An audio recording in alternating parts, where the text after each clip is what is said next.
Welcome to this rating summary of A United Kingdom. Obviously, if you don't already know, what I do is discuss content in films and the reason they're rated the way they are, not necessarily review the film, although I will add my thoughts about this film at the end of this discussion. So the film centres around the rather remarkable and truly historical relationship between Prince Seretse Khama of what later became Botswana and his wife Ruth Williams. The story is amazing, and considering it's so racially charged, I have to say there's actually a lot less violence in it than I expected. But there is a little bit of violence. Basically, a few things happen, like a man is jumped in the street specifically for being black. In this, there's a few struggles take place. People are punched and kicked and so on, and a woman gets slapped. The only other real scenes of violence is there's an angry mob which kind of gets a little bit rowdy. So soldiers step in and you see people kind of being hit with sticks, but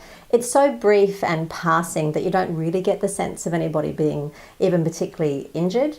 You see people fighting in a boxing ring match. You see someone start to get pelted with objects, but then nothing really happens. And that's really kind of it. So considering that, I imagine there was much more racial tension and violence around this particular story, then you don't actually see a whole lot. You do see people being threatened. For example, there is, one man has he comes downstairs to find a picture of a drawing of a man being lynched with the words, nigger go home or nigger get out or something equally as offensive as that written on it. So it's that kind of implied tension and violence and the relationships which become damaged because of the love that these two share.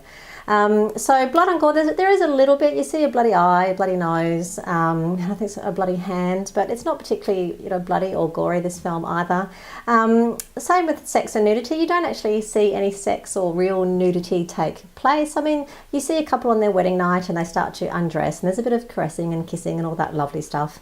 And you do see them in bed, sort of sleeping or waking up a few times in the film. So, there's sex implied there, but you certainly don't see any. You see some shirtless men in the film, but again, that's it in terms of nudity. Alcohol and drugs, there's no illegal drugs anywhere in the film, and alcohol has a bit of a presence. There's a few scenes which take place in bar settings or club settings. So you'll see sherry and you'll see champagne and wine and cocktails, and I think you see some people drinking beer in one scene.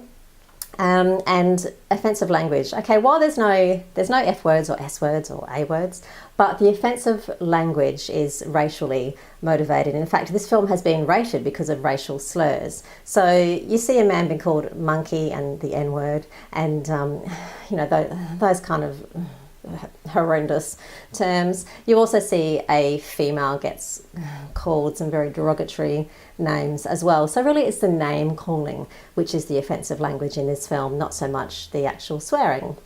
So in terms of the likability of this film, I have to say it really is a remarkable story. The story itself is quite incredible. But for me anyway, I found the telling of this story to be a little bit dry and at times, I hate to say it, but a little boring. The film it glorifies these people so much that it becomes a little bit too in love with its subjects. And at times I just think, okay, we get the picture. Can we sort of move on and learn more about, these people rather than just sort of the camera just loving them so much. There's beautiful visuals. The landscapes are spectacular. Some of the colours, the colour grading is lovely. If you'd like to see a full review of the content in the film, then head to the website, which is cinemum.net.